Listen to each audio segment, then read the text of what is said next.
Hello, everyone, and welcome back to Nightmares in Nature. As always, I'm your host, Mr. G.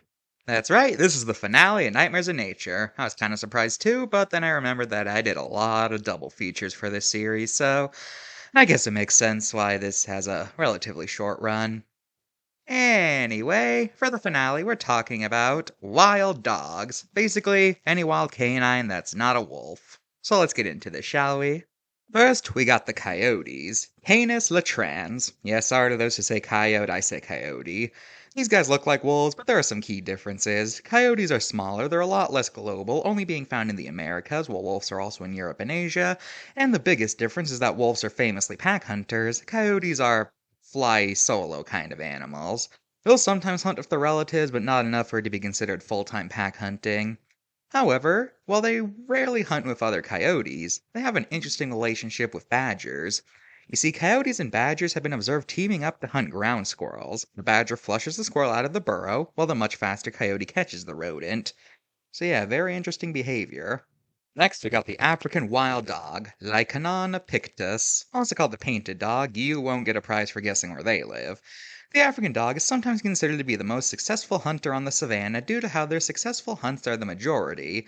Despite not being wolves, they hunt similarly to them, in that they're pack hunters who tire their prey out by biting at them and pestering them before they make the killing blow.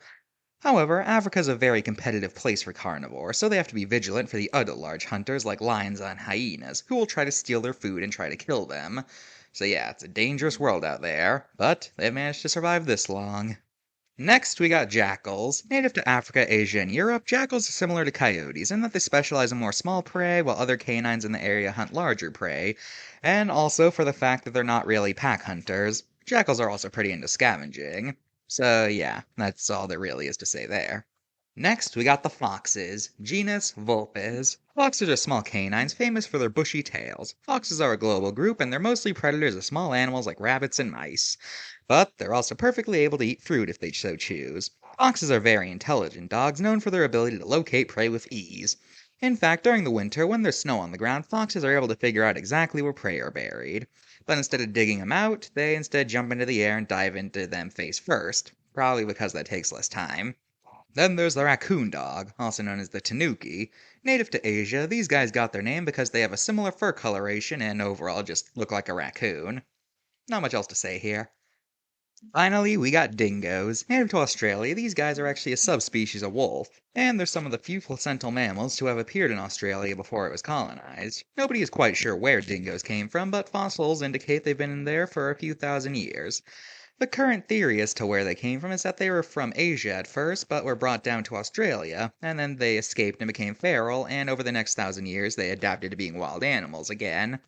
But that's just a theory. Anyway, dingoes are technically an invasive species, but they're not so bad compared to others, as thanks to the thylacine, Australian wildlife already has defense mechanisms for canine-like features.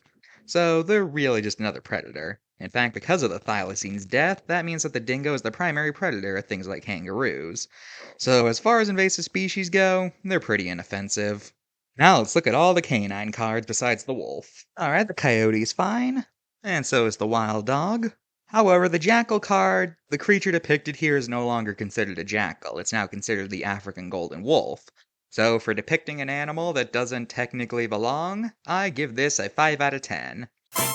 The raccoon dog is fine. Fennec fox. Well, first of all, are they really trying to make the fennec fox scary? Yeah, good luck with that. What's next? You gonna try to make a puppy or a kitten look scary? Yeah.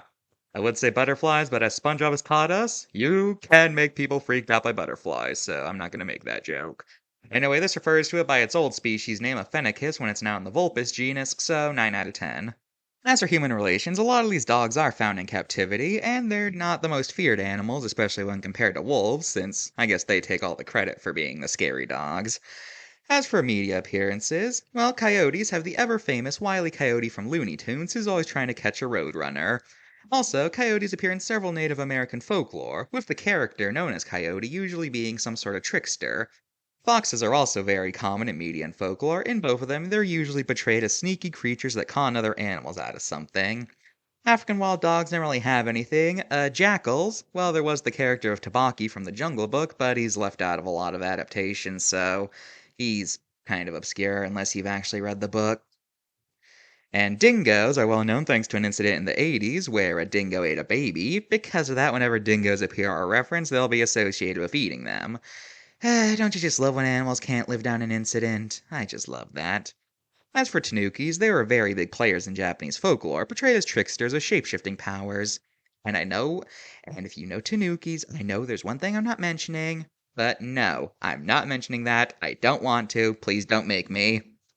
Now, in a lot of translations of media featuring tanukis, they're just called raccoons, but considering that raccoons are not native to Japan, it would have been very unlikely for the people who made the myth to know about them. They're pretty clearly inspired by the dog. Well, that's all for Nightmares in Nature, folks. Feel free to make requests now, and maybe I'll get to them. This was a pretty fun series, and I'm kinda sad to see it go. But hey, that's life. You probably won't hear from me for a while because now I'm gonna spend all my time on my Zoo Tycoon retrospective, so until that comes up, see you guys whenever. Bye!